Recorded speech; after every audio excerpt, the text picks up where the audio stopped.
Number 5.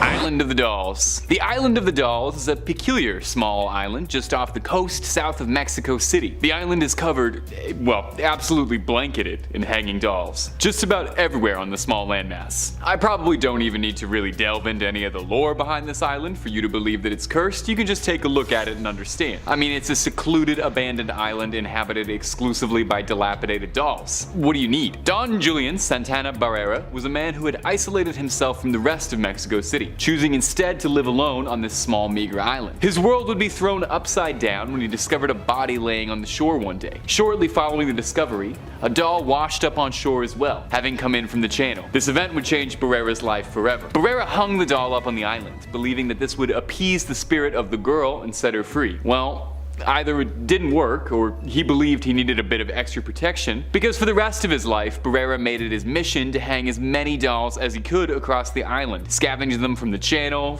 some from the trash, wherever he could find them, until the island's reputation preceded it. And what was once a small, private residence became the infamous Island of the Dolls. Barrera's story would be cut short in 2001, when his body was discovered in the channel floating, just like the doll all those years ago. But his legacy far from ended there. The island has become a notorious tourist destination, only attainable by a boat out of Mexico City. While most guides are happy to take you, there are some who outright refuse the journey for fear of spirits. It's said that if you are to visit, it's best to bring a doll, to appease whoever could still be living there. Ugh.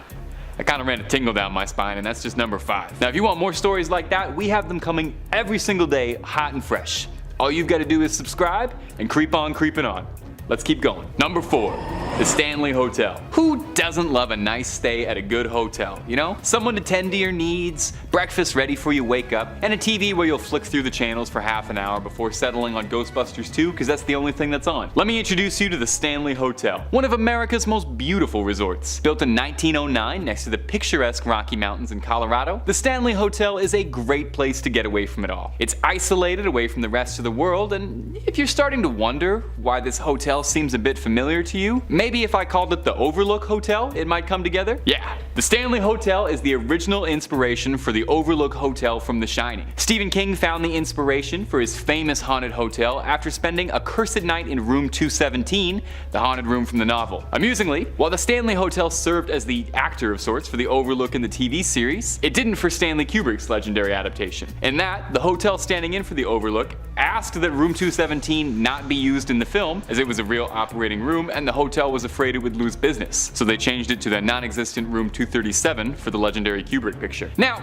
I could do IMDb trivia about Stanley Kubrick movies all day. What makes the Stanley Hotel so scary? Well, it goes without saying that it's said to be a haunted hotel. All manners of hauntings have been reported. Eerie laughter, unexplained noises, ghostly apparition, things moving on their own, and so forth. Now, the Stanley Hotel embraces its status as a haunted hotel with gleeful open arms. Ghost hunters are invited to stay in their spirited rooms that are purported to have higher levels of supernatural activity. Unsurprisingly, these are the most booked rooms in the entire hotel. Stephen King recounts that the direct events that inspired The Shining was that while he was visiting the hotel, he was terribly afraid of its isolation and its eeriness, describing eating alone in its giant dining hall, hearing quiet orchestral music played over the speakers in a room distant. Apparently, staying there gave him terrible nightmares of his son being chased by some invisible presence. He says as soon as he woke up from the first one, he lit a cigarette and began to write The Shining then and there. Now my advice for you if you ever take a trip to the Stanley Hotel, make sure you got lots and lots to keep yourself busy with, but make sure you get some time to play. You know what they say about all work and no play, right? Number 3.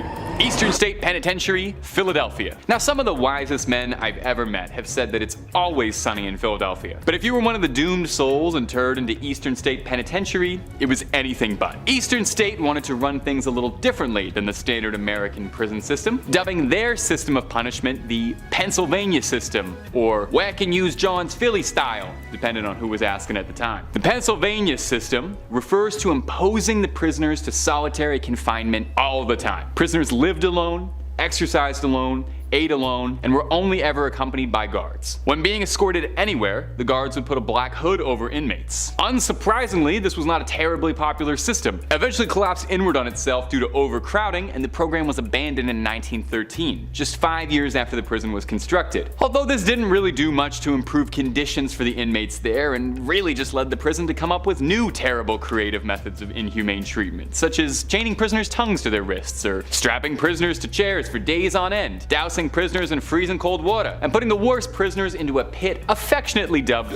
the Hole, where they would be kept in the dark for weeks at a time. In 1970, after decades of terror, Eastern State closed its gates only to creep them back open as a tourist destination for dark tourists looking to go ghost hunting. A place like this is bound to be home to all sorts of rumors and spirits, right? Well, according to local legends, if you spend a night in Eastern State on one of their Halloween tours, you'll hear all kinds of disembodied laughter, screaming and crying, ghostly figures moving across the walls, and unexplained footsteps. Enjoy the sights. Just make sure the gate doesn't lock behind you. And while we're still on this one, does anybody else think that this could stand to be the best premise for an episode of Always Sunny, like, ever? The gang goes to jail, the gang gets haunted. If anybody knows Danny DeVito's agent, please DM us. Number 2, the Hellfire Club.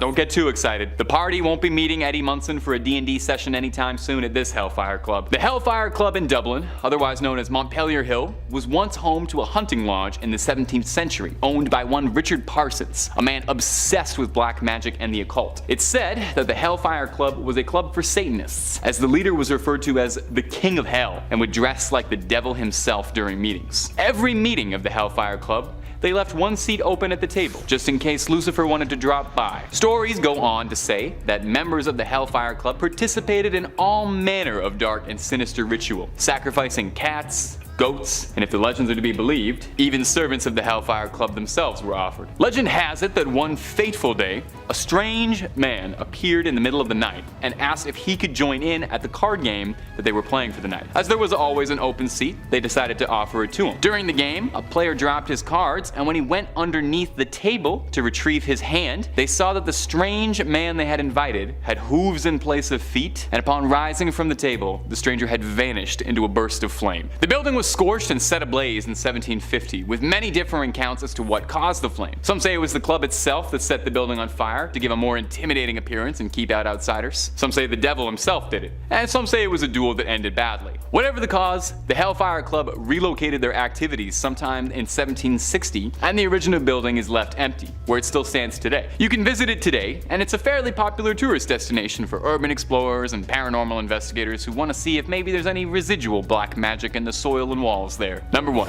Pavaglia. This list really has me all kinds of freaked out, reading about all these wretched places. I think we need to focus on a nice island getaway. Why not the island of Pavaglia? The forbidden island off the coast of Venice. I knew it was going to be haunted. I wrote this list. Pavaglia is an infamous island in Italian history, once serving as a quarantine zone and final resting place for the unfortunate victims of the Black Plague. As the plague ravaged Europe and paranoia set in across the lands, it was said that anyone who showed so much as the slightest symptoms were shipped off to Pavaglia to live out the rest of their days. Oftentimes, these people would be sent away without even truly being sick, dooming them to a horrific fate. It's said that over 50% of the island's soil is made of burned human ash. That is terrifying. The ground itself is haunted. In the early 19th century, the island was converted from a quarantine zone to a just as terrifying mental asylum, switching gears a little bit because apparently being host to one setting for a horror movie wasn't quite enough. The asylum did nothing to improve Pavaglia's haunted reputation. Instead of being home to the sick now, it was the home to droves of mentally disturbed patients who were made into unsuspecting victims by a doctor's experiments. Doctors of the asylum would impose their patients into lobotomies with no concern for sanitation or the victim's safety. The legend has it that the lead doctor at the asylum, who ran these twisted experiments, was so haunted by the spirits of his former patients that it drove him to such madness he cast himself over the tower of the island where his screams can still be heard. It's been said the island is home to countless tortured abandoned souls, still screaming. Now, if for some reason I told you all of that and you're thinking, I really want to visit, first of all, why?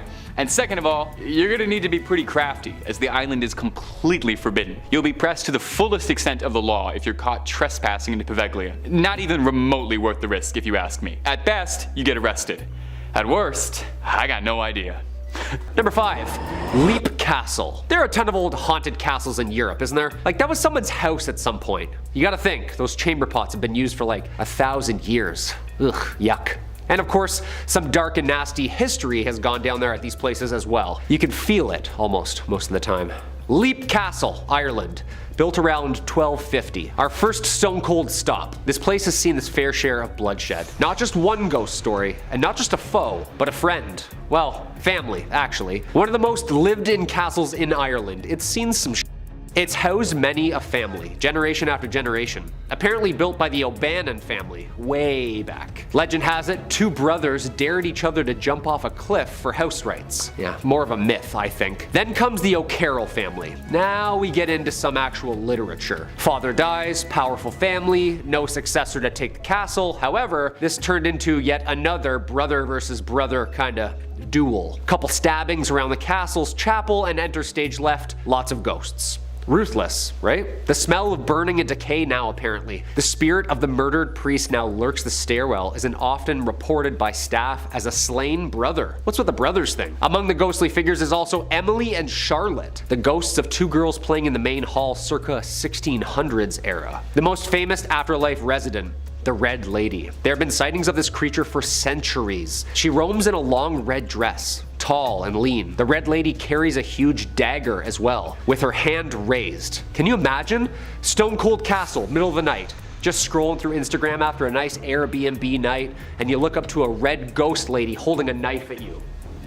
Yeah, I would just like cartoon run on air, you know? Number 4, Kerameikos. As always, if you like what we do here on Top 5 Scary, throw us the thumbs up down below, or leave us a comment to ponder over. Halloween's just next week. Which haunted house does it for you? Churches do it for me, you know? Churches. I don't do creepy, creaky churches, you know? So many floorboards. Okay, so this planet is like old. We're finding things and sites that are literally changing history textbooks as we speak. Göbekli Tepe, Petra, like Syria and Turkey, these places are old, but Greece is like ancient old. Newsweek reported that in 2020, a collection of more than 30 inscribed tablets were found at the bottom of a 3,000-year-old Athenian well in the ancient cemetery of Kerameikos. Yeah, scary enough, right? You see these tablets bear individual curses and prayers to the Greek gods of the underworld. So all sorts of nasty energy just floating atop there. Juta Strazek, who led the excavation, said that whoever ordered the curses inscribed on the tablets was unnamed, but the black magic seen, heard, and felt at the site is present there for all to research. Even though back then black magic and the use of curses was forbidden in Greece during that time, which makes this even more horrifying. Just refound in 2016, the cemetery itself was first excavated in 1870 from the Greek ministry. Progress halted during World War II, and the excavation then lost momentum. The excavation site consists of a massive sanctuary holding thousands of precious artifacts. Kerameikos comes from the Greek word for pottery or ceramics, arguably the most important cemetery of ancient Athens, riddled with the oldest tombs and curses that went along with them. There's always like adultery feuds too, isn't there? I curse thee, Demetria, for looking at my Adonis. Like lots of jealousy and lying back then, it seems. Number 3, Kaimuki House. This Halloween, if you're trick-or-treating, listen to old Uncle Kyle and do not go near this house. Located in the Kaimuki neighborhood of Honolulu, Hawaii, this place has a horrifying reputation. Apparently, murder and a most foul nature has occurred in the house many times. Murder case after disappearance, the local stories became fiction. It's now known by locals as the most haunted place on the island. And here's why. The house itself looks like a normal, surf-friendly home. Yeah, not really. Enter stage right, the Kasha. The Kasha is a creature said to reside in the actual house. It's a man-eating ghost from Japanese folklore. Not just story, the events from the Kaimuki house have been documented. Well documented. Interpretations of the monster includes a ghoul who lives and feeds on the dead, a cat-like demon from the sky who steals away bodies. However, all 3 versions have one thing in common. Its hunger for corpses. Ooh. In 1942, police officers were called to the house by a woman who apparently kept repeating, "She's trying to get my children." Upon entering the house, the officers could do nothing but apparently watch in horror as the members of the family were all levitating and ragdolled and hurled across the room by an unknown force. The police were baffled and decided to just load everybody up in the car and leave the premises. The original Kaimuki house was torn down during the summer of 2016 and has since yet been under investigation and new construction. Okay. So no vacation in Hawaii this summer. Noted. Number 2, Ancient Ram Inn. Of course we needed an ancient old haunted inn, didn't we? Isn't this the start of like every great horror movie? The lights flicker in an old haunted inn in the middle of nowhere. The bell dings but no one answers. Should have been a writer. Well, luckily this is also a functioning pub, and it's located in Watton-under-Edge, a market town within the district of Gloucestershire, England. Look at this place. It's like bending and molding to the earth, like a fence that's grown around a tree. This thing is old. The inn has been owned and operated by many people, going back as far as 1,000 years, since like 1145. Hope they clean their beer taps. This inn was said to have been owned by the St. Mary's Church when first built. And of course, with that, it's haunted. The ancient Ramp Inn has been investigated by years of paranormal researchers. Television shows like Ghost Adventures and Most Haunted. The inn was investigated by UK paranormal study group, the Ghost Club, which is apparently the oldest paranormal research organization in the world. It's haunted. But what makes something haunted? Is it the age or the sinister events that happened in and around the premises? This land sits on the intersection of two lines that people think contain high spiritual energy. Using a map, of course, these lines trace directly to England's most sacred site, Stonehenge. Legend has it that the energy from Stonehenge feeds the property's paranormal power. Not to mention, the backyard is home to a 5,000-year-old pagan burial ground. Witches being burned at the stake on the property. Hey, if you see a pagan ghoul pouring himself a Guinness in the middle of the night, just say cheers and keep walking. Number 1, Bran Castle. It's October, so we're feeling extra spooky around here at Top 5 Scary. We're familiar with the classics, right? If we're not, go and binge some horror movie marathons, people. The castle of all castles, Dracula. Well, kinda. What Dracula was based off of. Where he lived, at least. Also, the national monument of Romania itself. Fun fact. It doesn't get much more Halloween-y than this place, come on. Bran Castle is linked to the historical figure who inspired author Bram Stoker's creation of this half-bat, half-man. No, not Batman. Vlad III, Dracula, otherwise known as Vlad the Impaler. Don't panic, this was like a couple years back, like mid-1400s. We know this guy, and yes, you heard it right, the Impaler. I don't really need to get into much detail with this one. To impale. Google it. Some believe Bran Castle was one of the sites which Vlad reigned. Unfortunately, history says that he wasn't around here. In fact, it says that he was only imprisoned here for a little bit. Yeah, although there's no coffins inside.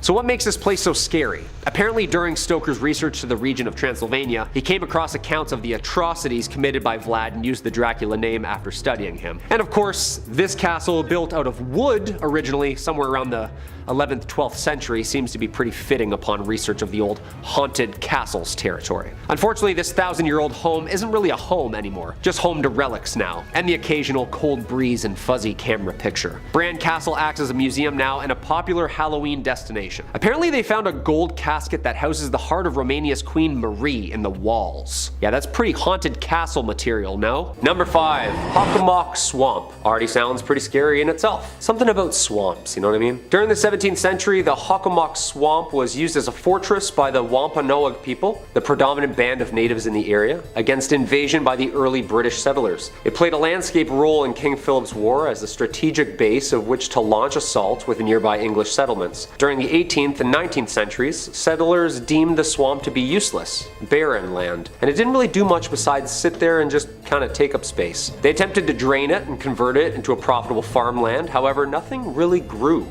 The natives of the region placed a much higher value on the swamp, however, for centuries. The first people had relied on hunting food there, riddled with fauna, and the swamp had gained an important legend and folklore among them as being a place where many things meet. They named it Hockomock, the Algonquin term meaning place where spirits dwell, and that's exactly what people say they do. Dwell there. What makes this swamp so haunted is the different purposes it was used for. A cesspool for bones of the fallen. Some places are just more susceptible to violence and death over the years, and that reputation of spirits lingering is what's so heavy and cold about this location. Much of the swamp served a dual purpose as a sacred burial ground as well. The Hockomock is occasionally referred to as the home of the Hockomock. The Wampanoag people worshipped and feared Hockomock, the chief deity of death and disease. Hockomock, composed of human souls of the dead, was known to congregate in areas like the Hockomock Swamp. Thus the term and lore stuck. Yep, just a giant mud monster swallowing souls. Charming. There are many stories and legends that have become associated with this swamp and are even connected to the number 1 on my list. It remains a place of mystery and fear and apparently good frog catching. Number 4, Lowell Cemetery. Lowell Cemetery is a cemetery located in Lowell, Massachusetts. Founded in 1841 and located on the banks of the Concord River, the cemetery is one of the oldest garden cemeteries in the country, making it a perfect place for violence and an eternity of soul searching. Many of Lowell's wealthy industrialists are buried here under lavish Victorian tombstones. Visitors have claimed that this is one of Massachusetts' most haunted cemeteries. What makes a haunted cemetery more haunted than another haunted cemetery, you know?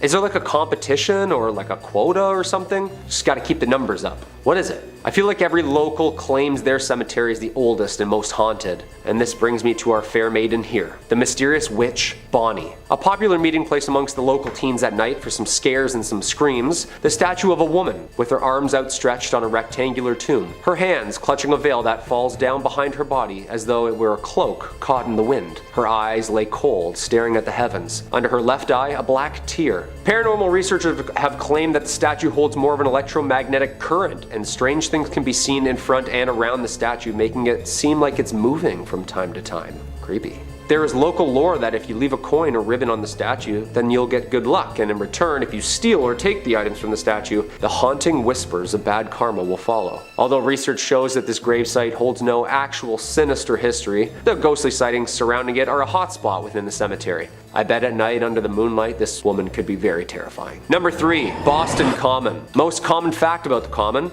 one of the most haunted places in Boston. That rhymed really weird, didn't it? If you're out for a walk and feel the need to brush up on your American history, then you can be sure to either see the ladies by the trees or the patriot men rushing the battlefront. Well, what's left behind from them at least. The Boston Common had a multi-purpose identity through the centuries. Originally as a farm and then trading grounds for the British and American military, the Common was used as a camp during the American Revolutionary War. 20 minutes to load these old muskets and a lot of people dying. It was also used for public hangings up until 1817, most of which were from the large oaks, which were eventually all replaced with gallows in 1769. These grounds held weight during the witch trials and made a perfect open concept park that a spectacle could be enjoyed at. These people were sick. This place has seen its fair share of violence. The 350-year-old park is full of graves, ghosts, and gallows. It's almost impossible to know just how many bodies lay underneath the park, like a cesspool of unmarked graves from many different eras. Most buried here were low class, sick, or died in battle. Oh, and of course were hanged in front of the public. This place is home to many dark shadows, cold spots, and the occasional smell of gunpowder. Next time you're in Boston, swing by one of America's oldest and fullest cemeteries and see if you can see anything for yourself. Number 2. The Danvers State Hospital. The Danvers State Hospital, or also known as the Danvers State Insane Asylum, was a psychiatric hospital located in Danvers, Massachusetts. It was built in 1874 and opened in 1878 on the isolated site in rural Massachusetts, which, fun fact, the judge who preceded the Salem witch trials lived on. That's bad karma already, isn't it? Despite being included in the National Registry for Historical Places in 1984, the majority of the building was demolished in 2007. At a cost of $1.5 million at the time, the hospital originally consisted of 2 main center buildings with housing for the administration, with 4 radiating wings on each side. The outermost wards were reserved for the most hostile patients. This was a prominent location where medications were being tested by the government, and the favored lobotomy was being fleshed out. When shock therapy failed to control the population, lobotomies started, and in 1939 the population of the hospital swelled to almost over 2,400 patients. A total of 278 people died at the hospital that same year. Neurology experts often call Danvers the birthplace of the prefrontal lobotomy. Ouch. Visitors to the hospital during these years reported lobotomy patients wandering around staring blankly at nothing, unaware of who they were or what they were doing. Large budget cuts in the 60s played a major role in the progression of closing the Danvers State Hospital, and with nicknames like Hell Hill Hospital and Lunatic Asylum, the hospital began slowly closing its facilities by 1985. The original hospital wards were closed and abandoned soon after. During the 80s, reports began to filter out of the hospital about missing teenage patients. The stories of ghostly figures and shadows in the windows were thriving. Are the ghosts of the lobotomized patients still aimlessly walking the realms of this now demolished hospital? What do you think? And number 1, the Bridgewater Triangle. Just a couple miles south of Boston is one of the most interesting and bizarre places in Massachusetts. I chose this as the number 1 spot due to not only the paranormal ghostly figures that have been seen across the vast plains, but 200 miles of connected weird events that will definitely catch our attention. It's named from the triangle shape. The paranormal events and phenomenon that occurs within these mapped lines includes as many as orbs, UFOs, Bigfoots, fairies, skinwalkers, alien hybrids, you name it, it's there. Well, possibly there. The towns of Raynham, Brockton, Norton, and Taunton are all subject to a universal head scratcher. In the 70s, there of course was a surge of UFO witnesses, at the same time several Bigfoot. Huh, that's interesting. Massachusetts just Keeps getting stranger and stranger, doesn't it? Huge humanoid creatures, motherships, and landed UFOs have also been spotted and reported within this 200 square foot mile radius. Do you think this place is like a Skinwalker Ranch type of place? Maybe some motherships are trying to just reconnect with the Wi-Fi upstairs? I don't know. Whatever it is, the Bridgewater Triangle has been home to numerous documentaries and folklore and attracts spooky goers each year with its variety of paranormal activity. Number 5 on this list is the Zach Bagans Haunted Museum. Most haunted museums, or anything like that, are all kind of phony and corny. This one though, this isn't for the faint of heart. Thrillist says when Zach Bagans opened the Haunted Museum in Las Vegas, he did his homework and picked the creepiest place possible. The attraction is inside an old Victorian home that dates back to 1938. It was owned by a family haunted by a child who died due to surgical complications. Later, when the home was vacant, intruders broke in and held satanic rituals in the basement. Adult actress Jenna Jameson actually grew up in the house and swears the stories are true, but doesn't like to talk about it too much. Today, you can take a guided tour of the Haunted Museum, frequently used as a filming location for Bagans' ghost adventures on the Travel Channel and Discovery Plus. The museum packs a lot into one visit with more than 30 rooms. Things start off relatively tame with a look at spooky artifacts and a gambling parlor and a closet full of creepy dolls. But the pace picks up with exhibits dedicated to notorious serial killers, an up-close look at a Volkswagen van used as a death machine by Jack Kevorkian, and a haunted hallway of killer clowns. It's best not to give away too many spoilers, but at one point you'll face an item described as the most haunted object in the whole world. You will even get to explore the basement at some point, which many people believe to still be extremely haunted. You gotta wonder why the heck so many horrible things happened here. Haunted child, satanic rituals, other questionable things that have probably not been leaked to the public. I guess it makes sense to have a haunted museum here, but obviously bringing in all of these other haunted items has just further promoted paranormal energy, and now this is clearly a hotspot for spirits and ghosts alike. Only go to this museum if you can handle a good scare. Number 4 on this list is Rhyolite Ghost Town. This abandoned town is full of scary spirits, ghouls, and maybe a lot more. Thrillist says, take a short road trip out of Las Vegas and spend the afternoon exploring the ruins of Rhyolite, one of the most compelling ghost towns in the country. A hub of mining activity during the gold rush, the town was quickly abandoned when the boom went bust following the panic of 1907. Wander around and you'll see the scattered remains of a bank, jail, and train depot. The landscape looks more like a nuclear war zone than a ghost town, but just as sinister and perhaps still home to the spirits who once lived there many years ago. We have talked a ton about ghost towns on this channel before. Something about ghost towns seems to attract spirits. Maybe like the sudden absence of people leaves a void that these spirits seem to want to fill. It also doesn't help the situation when you have people doing some very questionable things at these ghost towns. Considering they are totally abandoned and out of the way, ghost towns make for some pretty good places to have some covert meetings and deals go down. This one in Las Vegas, it's no different. Apparently a decent amount of criminal activity happens around here, with a lot of drug deals taking place here. Every now and again, these deals can go sour, and usually that leaves a body. Murder and a gang presence aren't great things to sprinkle in when a town is already dealing with paranormal activity. For safety purposes, I recommend staying away from this town at all costs. Number 3 on this list is West Gate. So I am actually breaking the rules with this one a little bit because I think that you should definitely visit this place if you have the money.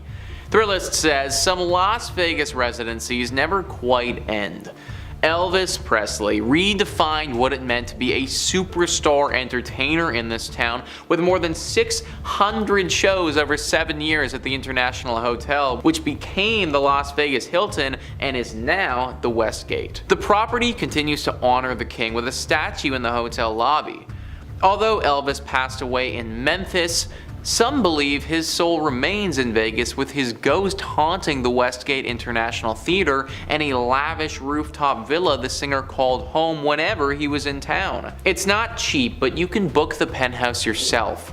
Just call the desk and ask for the Elvis suite. I don't care how creepy it may be or how scary he would look, but if there is an opportunity to see the ghost of Elvis, then that is absolutely something that I definitely want to cash in on. Imagine you pull up to your hotel room after a night of drinking, and then you get to have a late night conversation with one of the greatest rock stars of all time ever. I don't think that Elvis would be the type of dude to hurt you or anything like that, even in ghost form.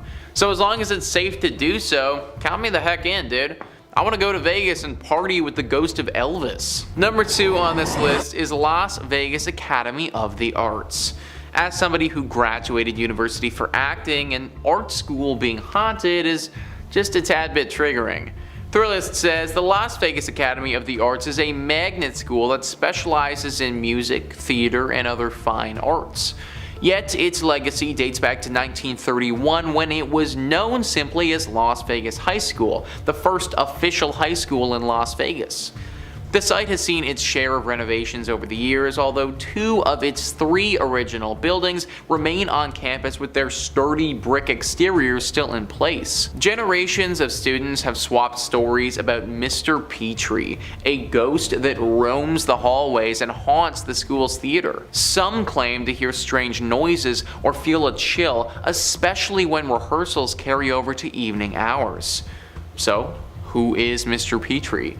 Some believe he was a former teacher. Others claim he owned a home that previously stood on the site of the school and burned down in a mysterious fire. Nobody knows for sure. All everyone does know is that Mr. Petrie is a menace.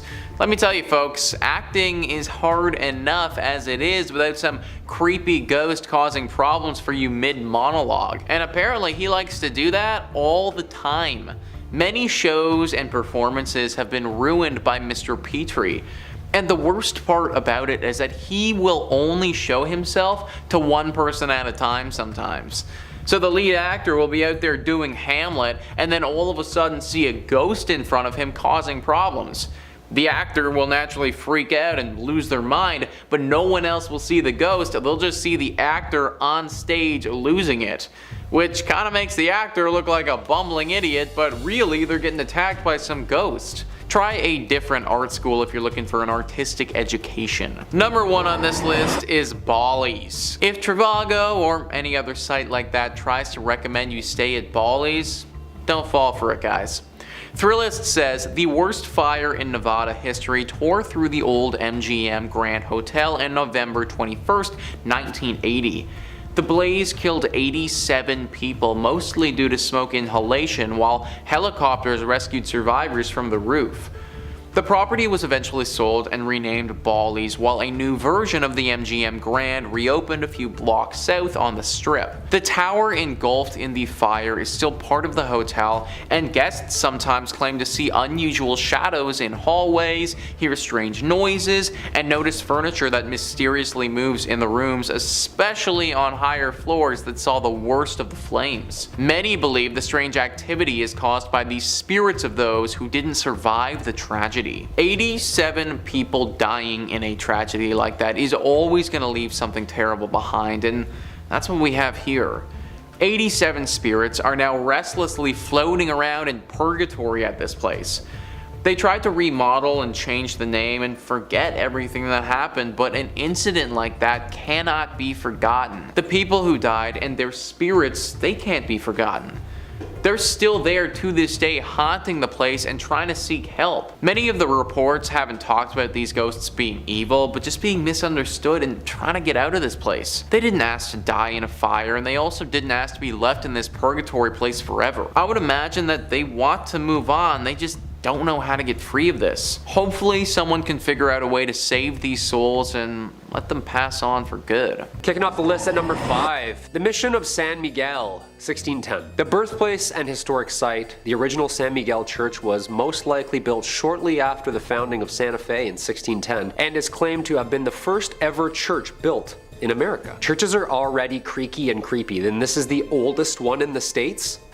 Okay, here we go. This church was built right across the Santa Fe River in the area referred to as the Barrio de Analco, which was inhabited mainly by the native population for the past 1,000 years. The San Miguel mission was first mentioned in writing in 1628, indicating it was in use at that point as both a mission and a school. Although intended as a mission, the Spanish also used it as their parish church until the parroquia was completed. The original San Miguel church was probably much smaller than the structure present, with more of a rectangular apse, a slightly raised sanctuary, and a simple front elevation with no towers at all. The surviving foundations were excavated and closely researched by Bruce Ellis and Stanley Stubbs in 1955. Although the present building dates from 1710, it has undergone a multitude of significant structural changes since its infamous riot in which partially destroyed the building during the Pueblo Revolt of 1680. This was an uprising of mostly the indigenous Pueblo peoples against the Spanish colonizers in Santa Fe de Nuevo Mexico. The Pueblo Revolt killed around 400 Spaniards and drove the remaining 2,000 settlers out of the province, which is where the creepy stuff kinda sits around. Since its construction, there have been over 300 years of ghostly apparitions seen at these ruins. You can never really pinpoint a specific person at this location, but there are numerous sightings that have been documented over the years, ranging from ghost horses, dragging sounds, and loud bangs resembling warfare. The San Miguel Chapel still stands after 400 years due to its local, national, and international community that has supported its preservation and history. Everybody chipping in. I love it. Little TLC. I bet you this is also where you see ghosts on different floors that used to be there or behind walls that don't even exist anymore. Like, are they bound by these structures forever? They're just like...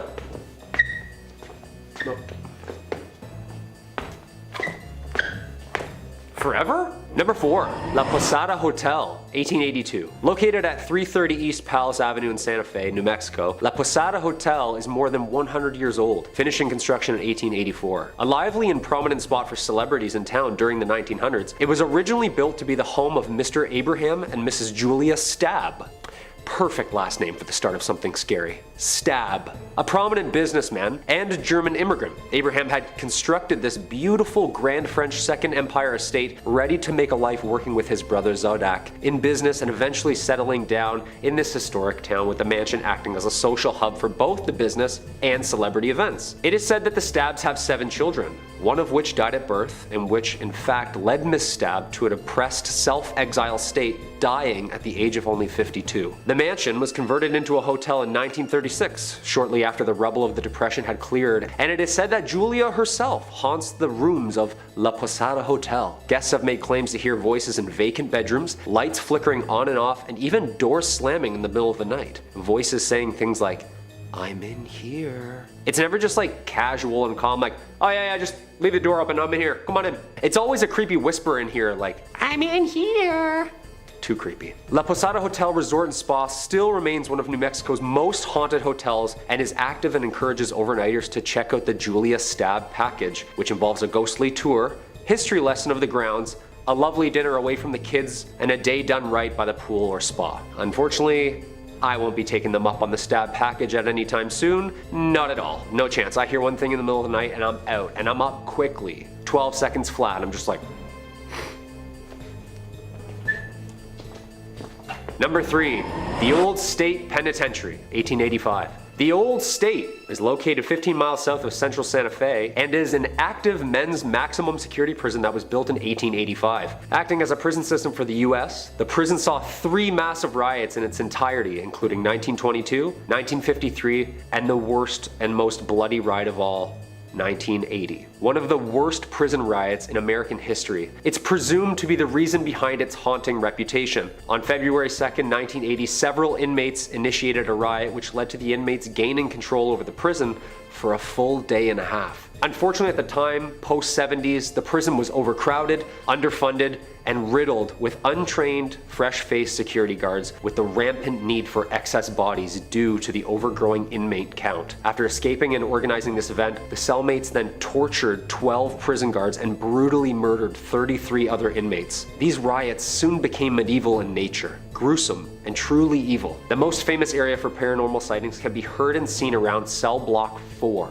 Men here were brutally butchered, dismembered, decapitated, and some even hung up on the cells and burned alive. This section of the prison was closed in 1998 and is now referred to as Old Main. As if that history isn't dark enough, witnesses and researchers claim that there's a ton of spirits that roam this prison. Dark figures and ghostly shadows have been seen roaming the cells and halls, unexplainable slamming of cell doors, men's voices, strange noises, and even echoed screams can be heard at this location. This is why I don't even jaywalk, people. Stay a couple nights at this haunted prison looking at axe marks on the ground? Yeah, no, I'm getting my phone out right away. I know exactly who I'm gonna call. Yeah. Number 2, the Amador Hotel. Located at 251 West Amador Street at the corner of Water Street and Las Cruces, which translates to the Crosses, an area in New Mexico spanning as far back as the settled early 1800s, was thought to be an early mass gravesite for the amount of crosses present in the city. The Amador Hotel has stood serving the community in multiple ways over the years, including a courthouse, a post office, a bank, hotel, and even a county office center. Yeah, can I get 2 stamps, please? Thanks. Built in 1866, the Amador Hotel is a popular Las Cruces ghost tour, and some of the rooms were even used as jail cells. Hey, you're grounded for 15 years to life, I don't know. The courthouse was completed in 1885. Amador added another story to the remaining structure, and Amador Hall became a community center where people conversed in drinking and in storytelling. During tours, guests have reported seeing shadowy figures lurking in the hallways, numerous cold spots, flashlights turning on and off by themselves, and having their arms even touched or scratched. Oh yeah, that's it. Just a little to the left. That's perfect. Some even say it's the work of a little ghost girl named Annie, who frequently visits the room on the 2nd floor, giggling. Like, giggling is great and all until like a 200-year-old spirit giggles right in your face. Like, what is still funny? This is terrifying. Joke must have been that good. Little ghost girls? Yeah, that's the scariest ghosts imaginable. 100%. The Amador Hotel ghost tour starts at 8 p.m. and during a visit through the tour of the grounds, history and ghost hunting begins. I'm a strict matinee ghost hunter myself, only during the day, or never. Or like around brunch, that's like perfect, nice and sunny. And coming in at number 1, Double Eagle Restaurant. If you're heading down to Mesilla, New Mexico this weekend and enjoy burgers and ghost stories, well, then the Double Eagle Restaurant is a must stop for you. Known not only for the world's largest green pepper chili burger, this blast from the past decorated head to toe in its luxurious upscale Victorian decor is now the home to 2 prominent and active restaurants, the Double Eagle and Pepper's Cafe. Alright, here we go, let's dive in. Possibly the world's most haunted restaurants, originally owned by the Mace family, owning one of the leading and most lucrative import-export businesses in Santa Fe, was Senor and Senora Mace. Senora Mace expected only the best for her eldest son, Armando. Mothers and their sons, right? Always imaginarily wiping something off their faces. Come here, there's more. There is grim history here, involving 2 forbidden star-crossed lovers and a pair of sewing scissors. Thank you.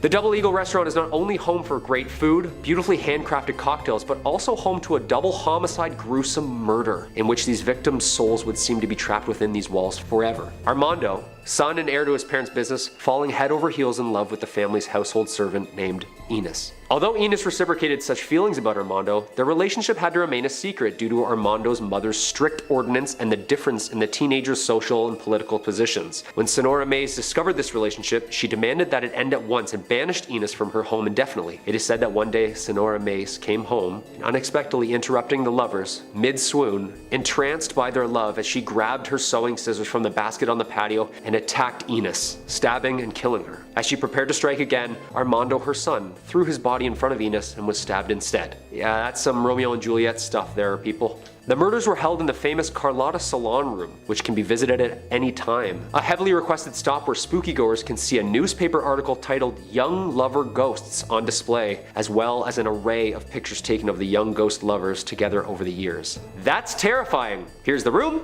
here's what happened, here's some proof.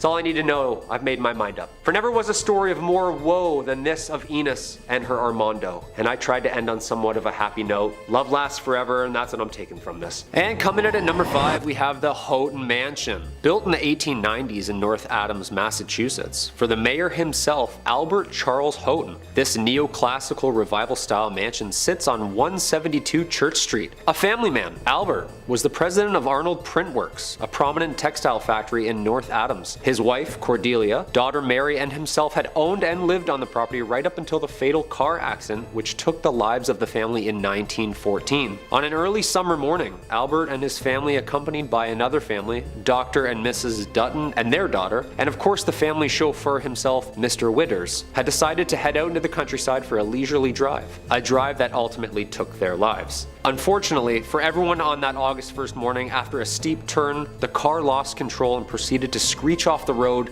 resulting in a rolling fatal wreck. All the women in this tragedy losing their lives, with the men barely surviving from the multitude of injuries. On August 11th, just 10 days after the accident, without his wife and daughter, Albert mysteriously died in the home from what doctors think was a broken heart. It is said that 3 ghosts haunt the Houghton Mansion, including Albert himself, Albert's daughter Mary, and the driver, Mr. Witters. The mansion remained with the Houghton family until 1926, when Albert's daughter Florence and her husband sold the building to the Freemasons. This is when the spookiness really started happening. Through its multitude of use throughout the years, additions to this historic site were added on by the Masons, using it for ritual and spiritual purposes, making this story even weirder. Over the years, there have been countless paranormal witnesses claiming that the ghosts roaming the halls of the basement, Mr. Witters himself, guilt-ridden with the responsibility of the crash, and Mr. Witters took his own life shortly after returning home with injuries, and residents that have stayed at the site have claimed that the manly figure aimlessly rummaging through the basement is the driver himself. Among these claims have another spirit lurking in Mary's bedroom. It is said that overnighters have witnessed multiple bright lights and auras flying around the bedroom in the middle of the night. I wouldn't even step foot into this house, let alone set up camp and spend the night.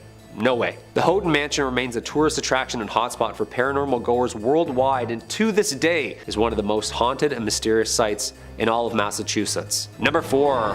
The Hoosac Tunnel. The Hoosac Tunnel, from the Algonquin word place of stones and the Mohawk word forbidden, is a 4.75-mile active railroad tunnel in western Massachusetts that passes through the Hoosac Range, an extension of Vermont's Green Mountains, and runs from Deerfield River in the town of Florida to the city of North Adams. The construction began in 1815 and ending in 1875 with a budget of $2 million, at the time the largest tunnel ever constructed, and it was later the result of taking lives of over 200 men during its construction entirety, earning it the nickname from locals, the Bloody Pit. This haunted, barren, 5-mile, completely enclosed stretch was subject to multiple accidents and deaths over the years, giving the tunnel its haunting history and reputation of being cursed itself. With the word forbidden, did the Mohawks know something that the workers didn't? Essentially, this cold, underground, pitch-black hole became one of America's strangest grave sites, resulting in everything from mysterious gas leaks, dynamite explosions, roofs collapsing, and even mechanic failures resulting in a mass flood. For the past decades, there have been numerous paranormal activity witnesses who have documented strange events, from police officers to the freight conductors themselves. Some of the reports over the last 100 years included numerous farmers and wagons ending up in different areas of the railroad, missing hours of time. The farmers had claimed that when spending time around the railroad and its tracks, that memory and confusion would always set in. Some residents have claimed that they have even been chased out of the tunnel by an unexpected freight train chugging along aggressively through the tunnel like a bat out of hell, and then vanishing. Numerous ghostly figures resembling workers roam the dark tunnel, and if that isn't scary enough, some people, including hearing the echoes and screams of even the workers who were buried alive under the rock, still holding their tools, or even seeing ghostly figures in pumping chambers where numerous men tirelessly making rafts not to drown. The Hoosac Tunnel remains one of the most visited and haunted places, marking it just one of the sites you'll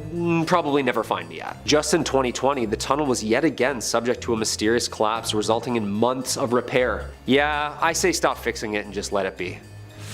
Number 3. The USS Salem. Planes, trains, and automobiles. Well, almost. A big boat. The USS Salem, a heavy cruiser built for World War II in 1945, was originally built for action. Its bold, aggressive architecture was one of the last, as it was more of a bluff to its opponents than actually a hero of war. In May 1949, War Departments handed the Salem's helm to Captain J.C. Daniel himself. The ship was built and updated with what was then the latest military tech and weapons, and it was meant to strike fear in whomever or whatever was in her way. Although the ship wasn't used in any action during World War II, it acted as a flagship, training operation, and main purpose as a threat to the naval enemy. It wasn't until the USS Salem had responded to the 1953 Ionian earthquake, or also known as the Great Kefalonia earthquake, as it hit the southern Ionian islands of Greece on August 12th, devastating the entire area. The USS Salem landed on Greek shores and acted as an improvised hospital and morgue, giving it its famous name,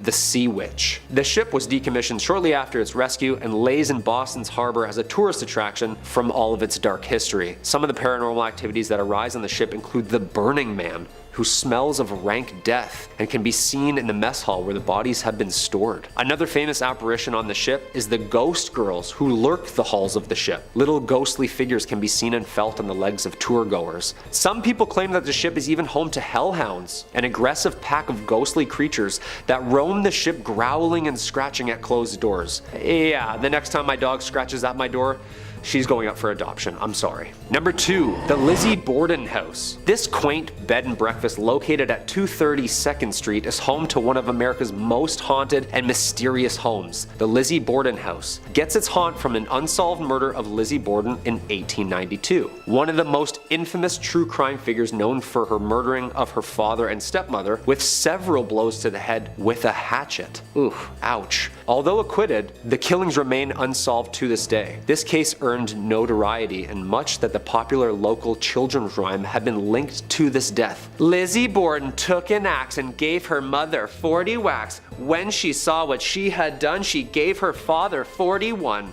That is horrible. On August 4th, 1892, Lizzie's stepmother of 27 was struck 19 times while her father Andrew was hit 11. Although Lizzie Borden was acquitted and found not guilty, the dark history draws in crowds every night for its nightly tour of the premises. The Lizzie Borden room, the infamous room where all of the murders took place, is the most requested and most popular for paranormal overnighters. And not only can you enjoy a lovely inclusive breakfast to yourself, but the nightly house tour, ghost tour, and ghost hunt attracts fans of horror every night of the year. Yeah, that's terrifying.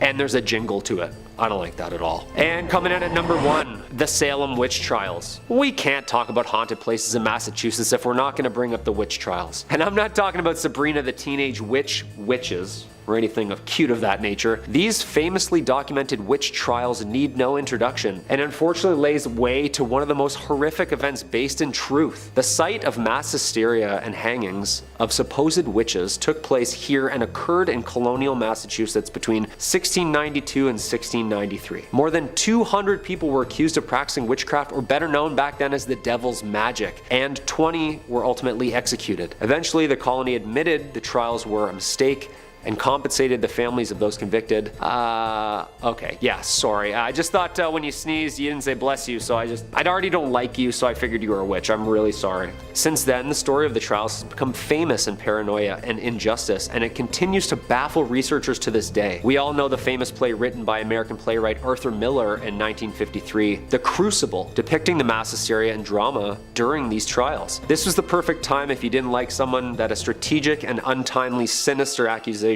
led to the demise of thy neighbor. I saw Sarah Good with the devil. I saw Goody Osborne with the devil. Who else don't I like? I saw Bridget Bishop with the devil. Abigail. End of Act 1. Since the start of the trials and hysteria in North America, other European countries shortly followed with their own mass witch hunts, resulting in somewhere between 40,000 and 60,000 tried and executed for witchcraft. That's a lot of broomsticks. The Salem witch trials of Salem, Massachusetts, is still one of the world's biggest hotspots for mystery and paranormal story. Number 5 on this list is the Molly Brown House. If you live in Denver, then there is no way that you aren't familiar with this haunted place. Thrillist says you've no doubt heard of the Molly Brown House and likely passed it on the street once or twice too. Molly Brown was a notable member of Denver's elite and perhaps known best for being a Titanic survivor, and despite allegedly living a relatively happy life, visitors to the museum and staff have reported quite a bit of strange happenings. Some have smelled what's believed to be husband J.J. Brown's pipe, or have witnessed lights off and on the fritz, and staff have reported furniture being seemingly rearranged. Sometimes figures can even be seen roaming the house. A visit is worth it alone for the history, but the potential for getting a bit spooked or walking into a cold spot is definitely an added bonus. We once again have one of those locations where no one has any idea why it's haunted, it just is. Maybe it's the connection to the Titanic that has got this place acting funky. Obviously, that was a very unnatural occurrence and took the lives of tons of people in a very sad way. So I could believe that the Titanic and the survivor of the Titanic plays some role into why this place is haunted the way that it is. Good news is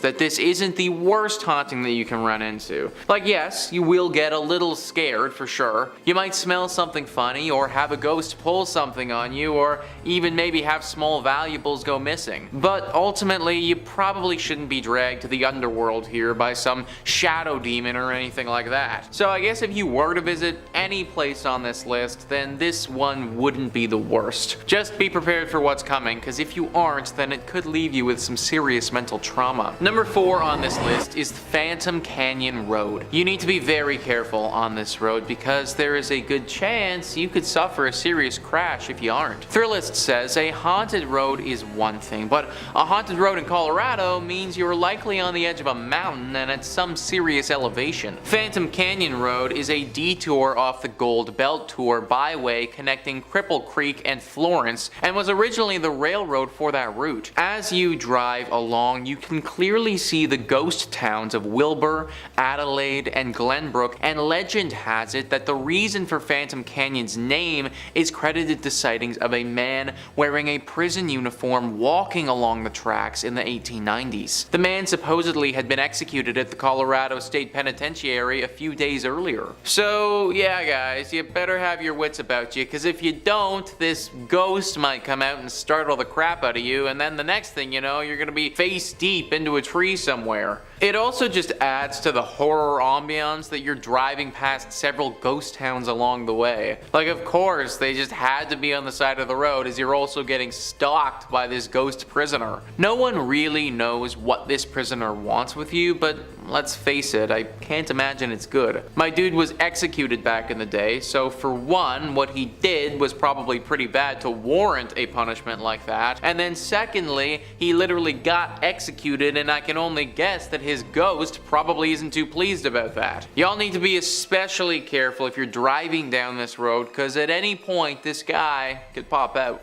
Number 3 on this list is Central City Masonic Cemetery. Of course we had to have a cemetery on this list. No haunted place list would be complete without at least one of them. Thrillist says, founded as a mining town in the late 1800s, Central City is now known as a destination for those looking to head to the hills for a gambling fix in the casinos that now dot the area. But one thing hasn't changed. The woman in black who twice a year appears in this hilltop cemetery above the town. Known as the Columbine Lady, she comes to visit the grave of John Cameron, a prominent former resident of Central City who died in 1884. Some believe she is his fiancée, appearing to leave flowers for her lost love on November 1st, the anniversary anniversary of Cameron's death, and April 5th, a date for which the significance remains a mystery, much like the woman herself. This place is safe to go to if, of course, you do not go during these times. She's been coming for a long time, and anyone who tried to interfere with her has had to pay the price. Now, people kind of suspect that she was in a relationship with John Cameron, but there's also another theory. Many people think that John actually wronged her in his life, and that this woman in black comes twice a year to double check that John is still dead and hasn't come back to life by some means. Pretty scary tale for sure, one that you probably don't want to get involved with. Number 2 on this list is the Broadmoor. Located in Colorado Springs, this hotel would be freaking awesome if it wasn't so haunted. Thrillist says this sprawling 5-star hotel has a lot to offer for anyone seeking a relaxing and indulgent getaway. But along with the golf course, spa, and nearby zoo, there's one feature you won't find in any brochure. Staff and guests alike have reported the presence of a woman, often in the penthouse where Julia Penrose, co-founder of the property, once lived. While not confirmed, Penrose's death is said to have been surrounded by a strange occurrence in which she went missing and was later found, confused and shaking in the woods nearby with no memory of how she got there. She passed away a week later, and perhaps her spirit remains, watching over the property and seeking answers about her own mysterious death. Now I am wondering, man, how did Penrose die? Like, this whole story feels like a movie or something like that. I truly think somebody needs to get in here and investigate what the heck happened here. Because, like, should we be scared of the region because this is gonna happen again? Was Julia doing something specific before she disappeared, and should we avoid doing that thing? There are just so many questions that need to be answered here, and sadly I can't do it from the comfort of Toronto. That being said, I'm also not trying to end up like Julia, and therefore will be leaving this job to somebody far more qualified. And finally, number 1 on this list is the Highlands Ranch Mansion. A truly picturesque mansion, one that's been standing for over 100 years and